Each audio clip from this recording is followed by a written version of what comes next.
Bill O'Reilly, always great to get him on KCMO Talk Radio 95.7 FM and streaming on the KCMO Talk Radio app. So much to dive into as always, and you can find him at BillO'Reilly.com. The YouTube channel is exploding. The subscription is still well worth your time on the website, and he's got a new book coming out as well, Confronting Evil. That comes out in September. But I've never been really, nervous to talk to Bill, but after his morning update, I've got to avoid the cliches. So, Bill, good morning. It is what it is. I'll make it through the conversation. Thanks for being here.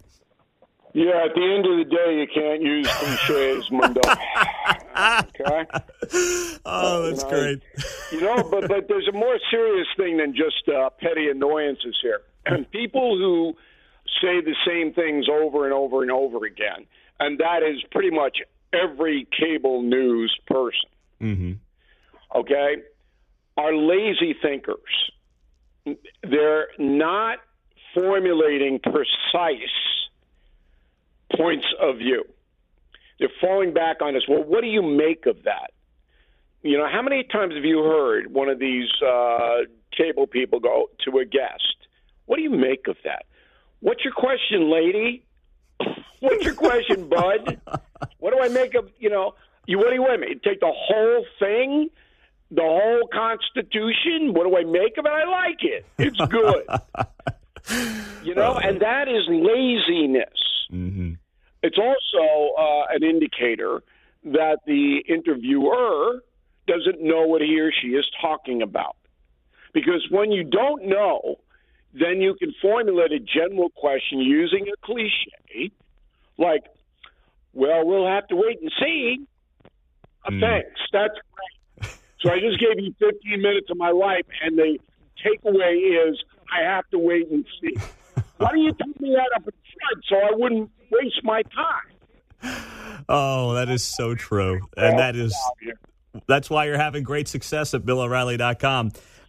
Bill, let me just start here with the last 10 days for President Trump. The strikes on Iran conducted by the men and women down here at Whiteman Air Force Base in Missouri. The foreign policy successes, the Supreme Court wins late last week, the stock market hitting record highs. Just stepping back, was last week the best week that Trump has had during his time as president from 1.0 or 2.0? Is that a fair characterization? I don't know about that. I think in his first term, many of Trump's policies, they weren't immediate policies, but they were well grounded, particularly in the inflation area, and of course the tax cuts.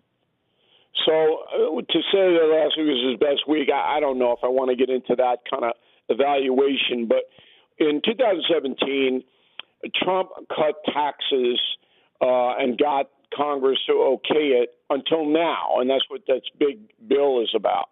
They want to extend it forever, which is not really true because the next Congress come in and knock it right out.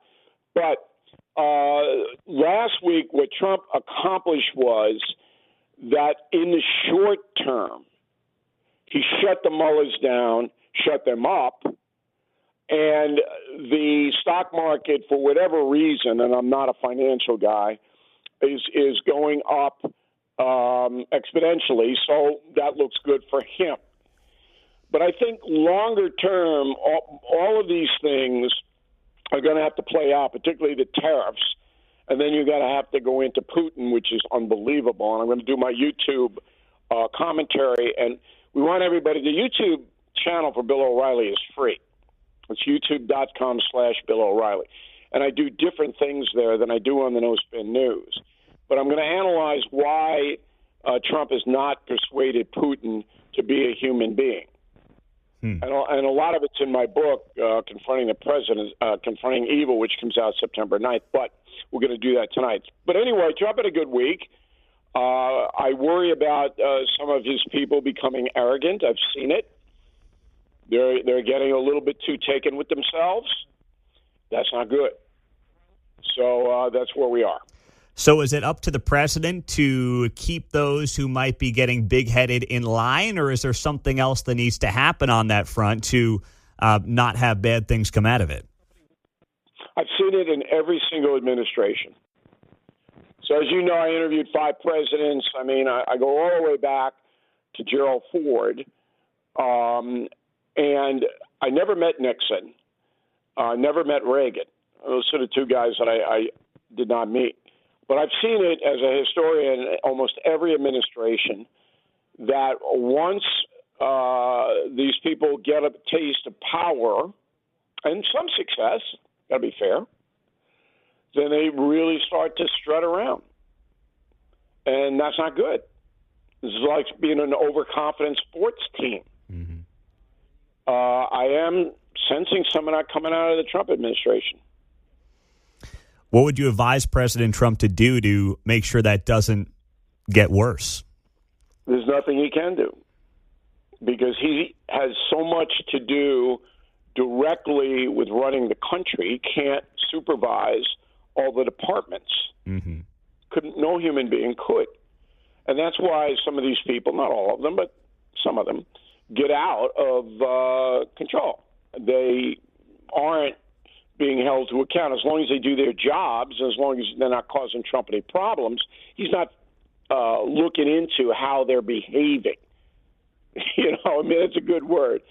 Some of them are misbehaving, but not at a level that would draw his attention. Mm-hmm. Now, the exception to that was Musk.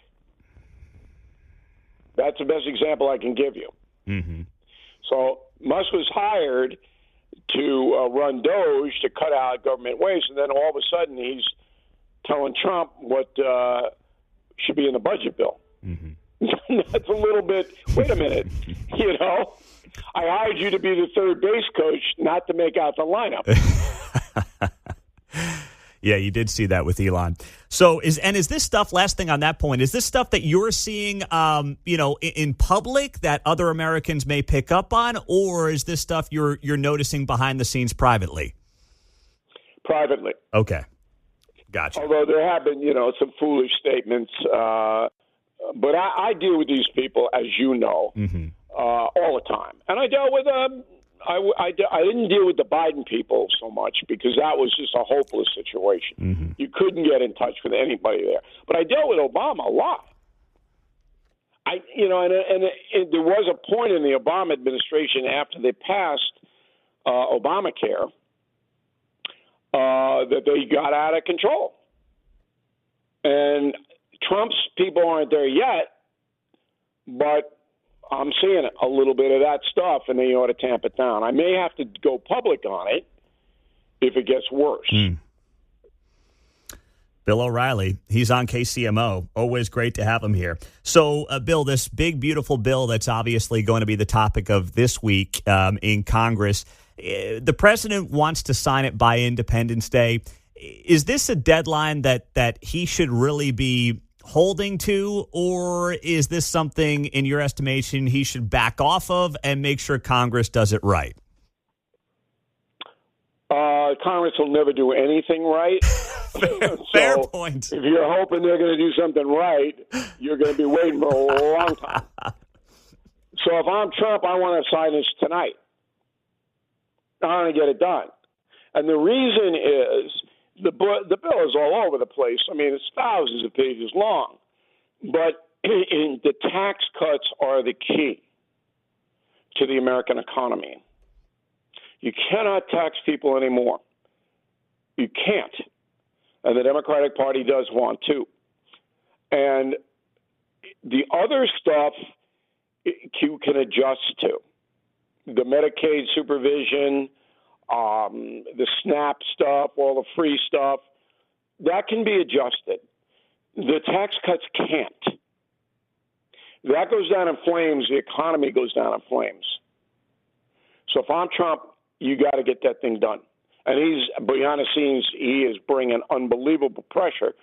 And he'll get it done because the Senate was the big holdup, and they passed it 51-49 over the weekend. And Rand Paul's hopeless, so you're never going to convince him. Okay?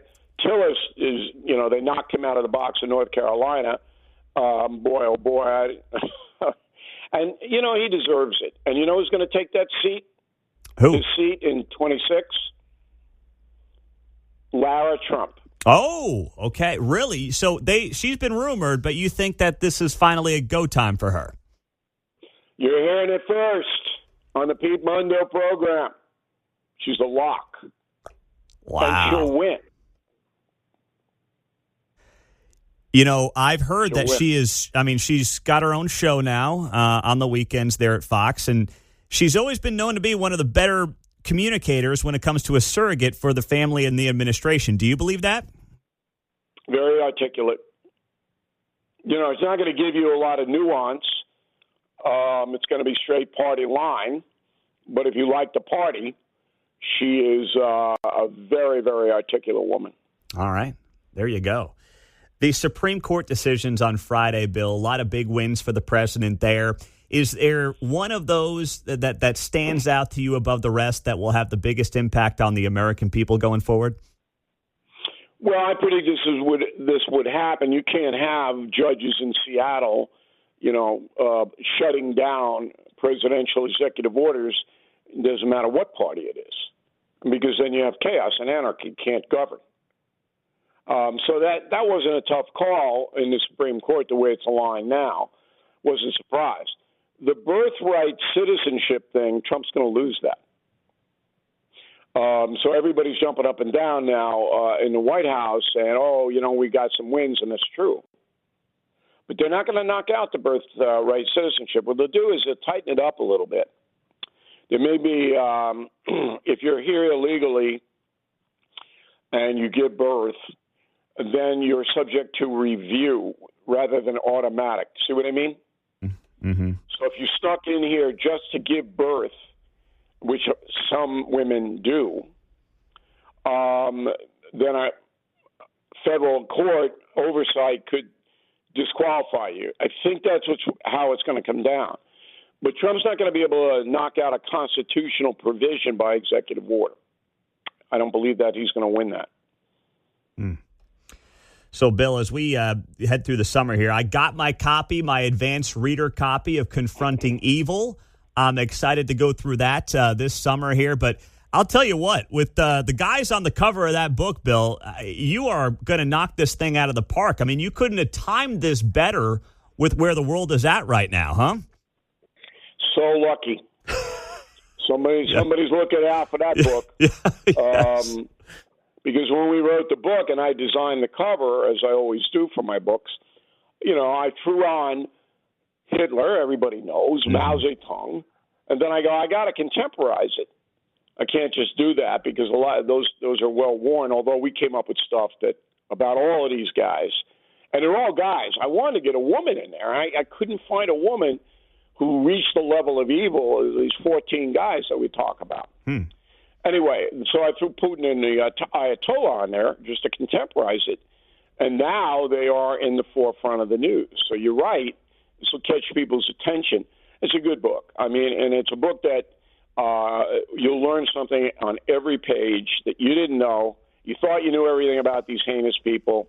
And then we get into cultures, entire cultures, like the Roman Empire and Genghis Khan. Nobody knows about Genghis Khan. He's the worst mass murderer in history. Wow. By far. Nobody knows anything about him. Mm-hmm. You're right. And what he did influenced Europe and Asia, and how he did it is just harrowing. Wow. I can't wait. Yeah, I mean, it was like, and I'm specializing in evil now. I don't know how that happened, but life is an evolution. Yeah. When I was over in China, I got a good look at what Mao Zedong laid down. Because that police state, boy, that is as intense. Every person on this earth should understand what's going on in China. That's amazing. Yeah. Well, Bill, it's always great to have you here. And listen, I know you're not a New York City resident, but with that being your hometown, if that crazy guy Mamdani wins, just know you got a home here in Kansas City if you got to finally pull the trigger and leave. I know you're not going anywhere, but if you're thinking twice with that guy Mamdani, just know Kansas City's got a spot for you. Well, that's very nice of you, and I like KC. I'm 8 miles away from Armageddon. Yeah. My house is 8 miles away from the New York City border. And Nassau County, where you're from, is the safest county in the country crime-wise. And you cross that line into New York City, it's like that movie Escape from New York, Snake Plissken. That's what it's like. Mm-hmm. The social disorder is unbelievable. And it shows you because Nassau County is a conservative-run county. New York City is a liberal-run concern. And you can just see it with your own eyes, the absolute chaos. And this Mamdani, if he is elected, that'll be the collapse. The city will collapse because all the big corporations, not all of them, but many of them, will move out. Definitely a story to watch. Bill, we always appreciate the time. The YouTube channel, search it there. Just look up Bill O'Reilly. Subscribe to the YouTube channel, BillO'Reilly.com. Still well worth your time as well. And Confronting Evil coming out in September. Bill, have a great week. We appreciate the time as always, and we'll talk to you soon. All right, have a good summer, Mundo. Thanks for having me on. You as well. Bill O'Reilly on KCMO Talk Radio. Great to have him here as always.